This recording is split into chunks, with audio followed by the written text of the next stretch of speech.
8 dicembre, tradizionale festa dell'Immacolata, stamani celebrazione proprio qui alla Basilica dell'Immacolata ad Agrigento.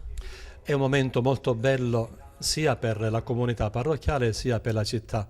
Tutti gli agrigentini sono molto legati spiritualmente all'Immacolata.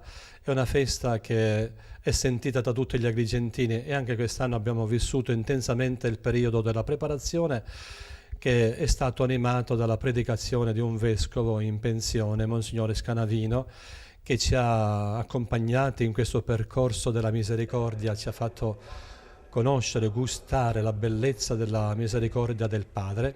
E oggi alle 10:45 i Vigili del Fuoco, il Comando Provinciale dei Vigili del Fuoco, come si fa da molti anni, farà l'omaggio floriale all'immagine dell'Immacolata che è collocata nella nicchia del campanile, e alle 11 in punto verrà celebrata la Santa Messa solenne, celebrata dal delegato del Cardinale, il Vicario Generale Monsignor Vutera, perché tutti i cardinali oggi sono stati convocati dal Papa per l'apertura della Porta Santa all'inizio del grande Giubileo. 8 dicembre è particolare appunto perché oggi si apre la Porta Santa, inizia il Giubileo straordinario della Misericordia. A 50 anni dal Concilio Vaticano II.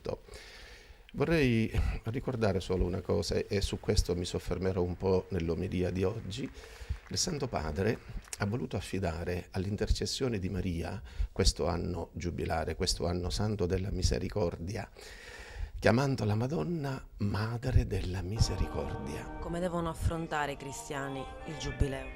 Certamente mettendo in atto quanto il Santo Padre ci ha chiesto attraverso le opere della misericordia. Vorrei dire, varrebbe poco andare a fare il Giubileo visitando soltanto le chiese se non visitiamo l'uomo che è il tempio della presenza di Dio.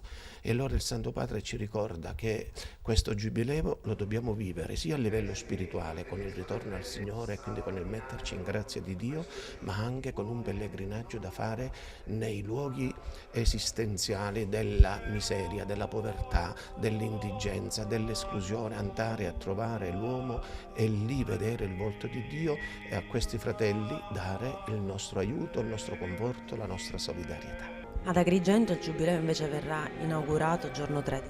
Esatto, oggi è l'apertura del Giubileo per tutto il mondo.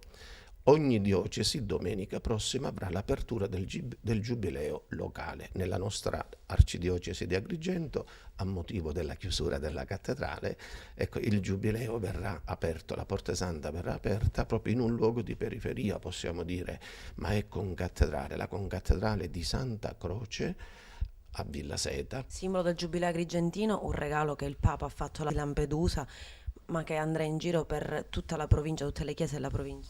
Ecco, il Papa ha regalato a Lampedusa questa croce, grande croce, che verrà poi consegnata alla comunità di Lampedusa. Il Papa l'ha destata a Lampedusa e allora è stato utilizzato questo segno come apertura dell'anno della misericordia, ed è un bel segno perché la croce verrà condotta nella chiesa di Santa Croce a Villa Seta, poi nelle altre 4 zone della diocesi, per essere poi consegnata alla comunità di Lampedusa il 17 gennaio.